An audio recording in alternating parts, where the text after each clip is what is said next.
ሰላም ወደ አድማጮቻችን ይህ ያያ ስፖርት ነው የዝውውር መስኮቱ እንግዲህ እንደቀጠለ ነው የሚገኘው ምንም እንኳን ትናንት ምሽት ቢዘጋም የሚቀጥሉ 6 ቀናቶች ከተዘጋ በኋላ መልሶ የሚከፈት ይሆናል ክለቦች ግን እንቅስቃሴያቸውን አላቆሙም የተለያዩ የክለቦች የተለያዩ መረጃዎችን መናደርሳችሁ ይሆናል ቸልሲ ቤትና ቀናና ለክለቦች ዓለም ዋንጫ እነማንን ይዞ ይሄዳል እነማንን ይዞ አይሄድም የምንነግራችሁ ይኖርናል የባይኖ ጊተንስ የሁለተኛ ጥያቄ ተቀባይነት አላገኘም በ5 ሚሊዮን ዩሮ ምክንያት ነው ወደ ሊቨርፑል ቤት እንሄድና የእንግሊዝ ፕሪሚየር ሊግ የዝውውር ጣሪያው እንግዲህ ትናንት ተሰብሯል ማለት ይቻላል ባየር ሊቨርኩሰኖች ከሊቨርፑል የቀረበላቸውን 150 ሚሊዮን ዩሮ ጥያቄ ተቀብለዋል ደድማዎቻችን ከነ ጭማሪዎቹ ነው በጣም የሚገርም ነው አርሰናል ቤት ስናቀና ሊሮኝ ሳኔ ጋላታሳራይ ለመቀላቀል ጫፍ ደርሷል የመድፈኞቹን ጥያቄ እየተቀጠባበቀ ግን ይገኛል ጋላታሳራይ ከ10 እስከ 12 ሚሊዮን ዩሮ ጥያቄ ያቀርቦለታል ማንቸስተር ዩናይትድ ቤት ስናቀና ደግሞ ትናንት ማቲያስ ኩኛ ለብራዚል ብሔራዊ ቡድን አስደናቂ ብቃቱን አሳይቷል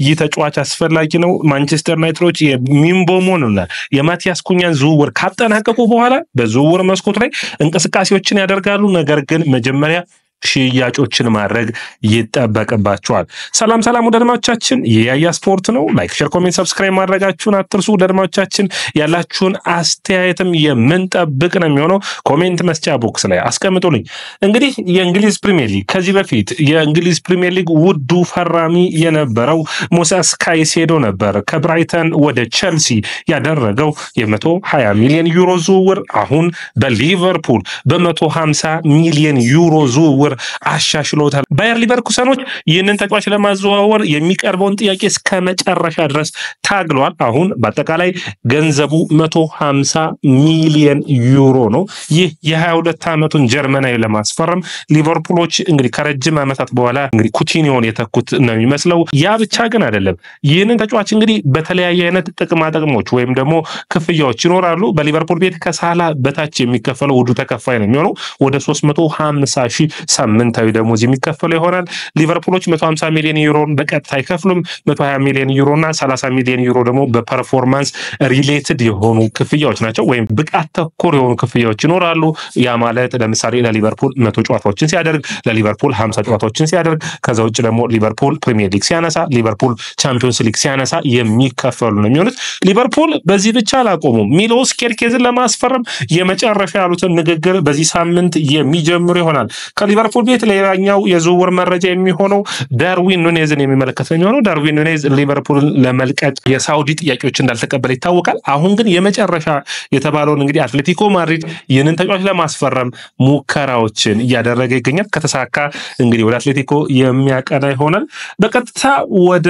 ማንቸስተር ዩናይትድ ቤት እናቀናና ማንቸስተር ዩናይትዶች አሁንም አንቶኒን እንግዲህ ለመልቀቅ ጥረቶችን እያደረጉ ይገኛሉ 35 ሚሊዮን ዩሮ የመግዛት መብት ባለው ሪያል ቤት ጥያቄ አቀርቧል ማንቸስተር ዩናይትዶች የማይፈልጉት ነገር ነው በቀጥታ የሚከፈሉ ክፍያዎች ላይ እንደሚያተኩሩ የሚጠበቅ ነው አንዱ አንቶኒ ነው ራሽፎርድ ሳንቾን እየጠበቁ ነው አሌክሳንደር ጋርናቾንም እንዲሁም ደግሞ ራስመስ ሆይላንድ እነዚህን አምስቱን ተጫዋቾች ማንቸስተር ዩናይትዶች በፍጥነት ለመልቀቅ የሚያስብ ነው የሚሆነው ይህ እንግዲህ ካልተሳካለት በዝውውር መስኮት ላይ ለመሳተፍ በጣም ይቸገር ይሆናል ማንቸስተር ዩናይትዶች በግብ ጠባቂ ረገድ ከኤሚ ማርቲኔዝ ጋር ጥሩ ንግግሮችን አድርገዋል አስቶን ቪላ የሚፈልገውን ከ20 እስከ 25 ሚሊዮን ዩሮ የሚመክፈል ፍላጎት አላቸው ነገር ግን በዝውውር ሁኔታ ላይ እንቅስቃሴዎች ያስፈልጋሉ በተለይ ማንቸስተር ዩናይትዶች በመሸጡ በኩል ብሪያን ምቤሞን ማቲያስ ኩኛን በፍጥነት መጨረስ ይፈልጋሉ ከዛ በኋላ የተቀሩትን እንቅስቃሴዎች የሚያደርጉ ይሆናል ማንቸስተር ዩናይትዶች እንግዲህ የሚያስደስት ትናንት ብራዚል ባደረገችው ጨዋታ ላይ አሲስት ያደረገው በጣም ጥሩ ፐርፎርማንስን ያሳየው ማቲያስ ኩኛ የዚህ ስብስብ አካል መሆኑ ምን ያክል ምልመላቸው ልክ እንደነበር የሚያሳይ ነው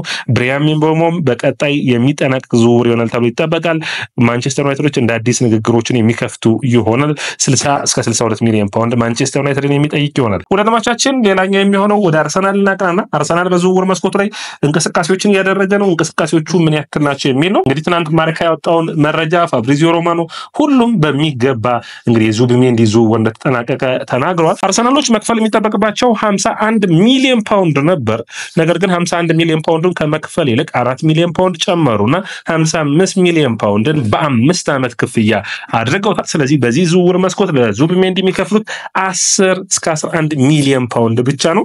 ይህ ለመድፈኞቹ ለሌሎች ተጫዋቾች የሚያወጡትን የዝውውር ዋጋ ከፍ የሚያደርግላቸው ይሆናል። ይህ ጥሩ እንቅስቃሴ ነው የሚሆነው። አንድሬ በርታ በዚህ በኩል መደነቅ የሚጠበቅበት ነው የሚሆነው። ሊሮን ሳኔን የሚመለከት ነው ሌላኛው። ሊሮን ሳኔ ከባየር ሙኒክ ጋር ወደ ክለቦች ዓለም ዋንጫ እንደማይሄድ ተረጋግጧል። ስለዚህ ይህ ተጫዋች ወደ የትኛው ክለብ ይዘዋወራል የሚለው አጓጊ ነበር። ጋላታሳራይ እንዲሁም ደግሞ ሌሎችም ክለቦች ይፈልጉት ነበር። አንዱ አርሰናል ነበር። ነገር ግን ጋላታሳራዮች ጠንከር ብለው በመጠየቅ ይህንን ተጫዋች ከ10 እስከ 12 ሚሊዮን ዩሮ ከታክስ ውጭ ነው የሚከፍሉት። ይህንን ተጫዋች ለማሳመን ጥረቶችን ያደረጉ ይገኛል። የአርሰናልን ጥያቄ ግን እየጠበቀ ይገኛል። አርሰናል ምን ያክል ይጠይቋል? ወደ እንግሊዝ መመለስ፣ በአውሮፓ መቆየትን ያስባል። ያው ትንሽ አስቸጋሪ ስለሚሆን ማለት ነው። ከዛ ውጭ ሁለተኛው መረጃ የሚሆነው አርሰናልን የሚመለከት አርሰናሎች አሁንም በዝውውር መስኮቱ ላይ ራሳቸውን ማሳየት ይፈልጋሉ። አንዱ የቡካዮ ሳካ ጉዳይ ነው። በዝውውር መስኮቱ ላይ እንግዲህ ኮንትራቱን ማራዘም ላይ ማለት ነው እሱ የተጠናቀቀ ጉዳይ እንደሚመስል ይጠበቃል። ነገር ግን የቶማስ ፓርቴና ሁለተኛው ተጫዋች ሆኖ ደግሞ የትሮሳርድ ጉዳይ እንግዲህ ሁለት የተለያዩ የተቃረኑ መረጃዎችን እያዩ ነበር። ቶማስ ፓርቴን በሚመለከት ራሱን በግልጽ ተናግሯል።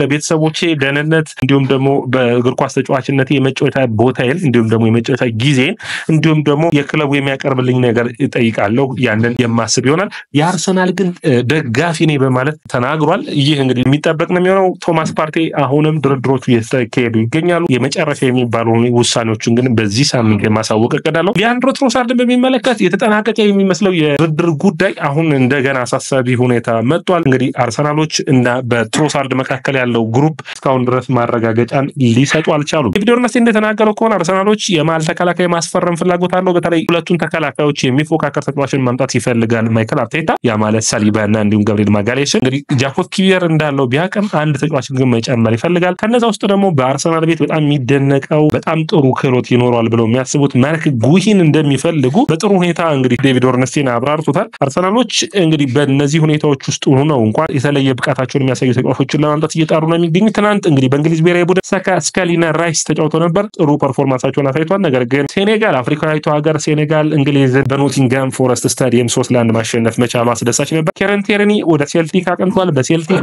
እንግዲህ የመጀመሪያ ፈራሚያቸው ሆኖ በሴልቲክ የሚጫወት ይሆናል። ቸልሲ ቤት እናቅናና ቸልሲ ቤት ብዙ መረጃዎች አሉ። እንግዲህ እነሱን አንድ ላንድ እያልኩ ላቀርብላችሁ። እንግዲህ የመጀመሪያው መረጃ የሚሆነው በዝውውር መስኮቱ መጨረሻ ላይ ማይክ ሚኞልና ጀርሚ ጊዘንስን ጥረት አድርገዋል፣ አልተሳካም። ማይክ ሚኞልን በሚቀጥለው ውድድር ዓመት ማምጣት ነው የሚፈልጉት። ነገር ግን ሌላ ቡድን እንዳይቀማቸው ስጋት ውስጥ ገብተዋል ብዬ አስባለሁ። ምክንያቱም ተጫዋች ነገር ግን ቸልሲዎች በሌሎች ሁኔታዎችንም እንቅስቃሴዎችን ማድረግ የሚጠበቅ ነው። የጊተንስ ጉዳይ ከዓለም ክለቦች ዋንጫ በኋላም የሚቀጥል ይሆናል። የ5 ሚሊዮን ዩሮ ነው። ይህንን አጥብበው ይህንን ተጫዋች ለማስፈረም ጥረታቸውን እንደሚቀጥሉ ይጠበቃል። የጊተንስ ጉዳይ በዚህ ሁኔታ ላይ ያለው። የሚኞል ጉዳይ አንድ ነገር ነው የሚታሰበው። በቃ የሚኞል ጉዳይ አሁን ዝውውሩ እንደፈረሰ አይነት ነው እየተወራ የሚገኘው። አዳዲስ ነገሮች ካሉ ይጠበቃል። ስለዚህ የቸልሲ 4 ተጫዋቾችን ክለቦች ዓለም ዋንጫ የማይወስድ ይሆናል። አንደኛ በሚያሳዝን ሁኔታ ፔትሮቪችን ይዞት አይሄድም። ይህንን ግብ ጠባቂ ዴሳሲን ይዞ መሄድ አይችልም፣ ማሄድ ይሆናል። ከዛ ውጭ ራሂም ስተርሊንግ እና ጃኦ ፌሊክስን በተለይ ጃኦ ፌሊክስም አብሮ ለመሄድ እንግዲህ ትንሽ አሳዛኝ ነው የሚሆነው። የጃኦ ፌሊክስ ጉዳይ ቤኔፊካ ይህንን ተጫዋች የሚያስፈርመው ከሆነ በዝውውር መስኮቱ ላይ በክለቦች ዓለም ዋንጫ መካከል ላይ የዝውውር መስኮቱ ይከፈታል። ስለዚህ በዛ ወቅት የሚጫወት ይሆናል ማለት ነው ለቤኔፊካ። ቤኔፊካዎች የዚህ ተጫዋች ፈላጊ እንደሆኑ መረሳት የለበትም። ሁለተኛ የሚሆነው የምናነሳው ነጥብ ውደድማቻችን በግብ ጠባቂ በኩል ማይክ ፔንደርሰን ወደ ክለቦች ዓለም ዋንጫ የሚያቀና ይሆናል። ሶስተኛ ግብ ጠባቂ ሆኖ ቸልሲዎች እንግዲህ እኔ ለቸልሲ ደጋፊ የሚያሳዝን ቢሆን ማትሎ ታዋቂ ጋዜጠኛ እንግዲህ ይዞት የወጣው መረጃ መሰረት ቸልሲዎች በሳንቼዝ እምነት አላቸው። በዚህ ተጫዋች ደስተኛ ናቸው። 9 ነጥቦችን እንዳስገኛቸው ያምናሉ። በክለቦች በተለይ በመጨረሻ በውድድር ዓመቱ መጨረሻ ባሳየው ድንቅ ብቃት ደስተኛ ናቸው የሚል ነው። ሌላኛው ኬንድሪክ ፓይስ የቸልሲ የስብስቡ አካል ሆኖ የማያቀና ይሆናል። ወደ ስትራስቡርግ የሚያቀና ይሆናል በውሰት ማለት ነው። ቸልሲ ፔትሮቪችን መሸጥ ያለበለዛ ደግሞ ወደ ስትራስቡርግ በውሰት መላክ ነው የሚያስቡት። ማቲያስ አሙጉም ወደ ስትራስቡርግ በውሰት እንደሚያቀና ተረጋግጧል። ኬንድሪክ ፓይስ ተረጋግጧል ማለት ነው። ሁለት ተጫዋቾችን በውሰት ወደ ስትራስቡርግ የሚያቀኑ ይሆናል። ፔትሮቪች ግን ውሳኔው የራሱ ነው የሚሆነው። ወደ ሌላ ቡድን ሄዶ በቋሚነት መጫወት የሚፈልግ ከሆነ ወደዛኛው ቡድን ወደ ሌሎች የአውሮፓ ቡድኖች ላይ የሚሄድ ይሆናል። ቸልሲን የሚመለከተው ሌላኛው መረጃ እንግዲህ 2 መረጃዎች ይኖራሉ። በተለይ ቡድኑን በአጠቃላይ የወሰዱት ስብስብ ላይ የተሟላ ስብስብ ነው ወይ ተብሎ መታየት የሚጠበቅበት ይመስለኛል።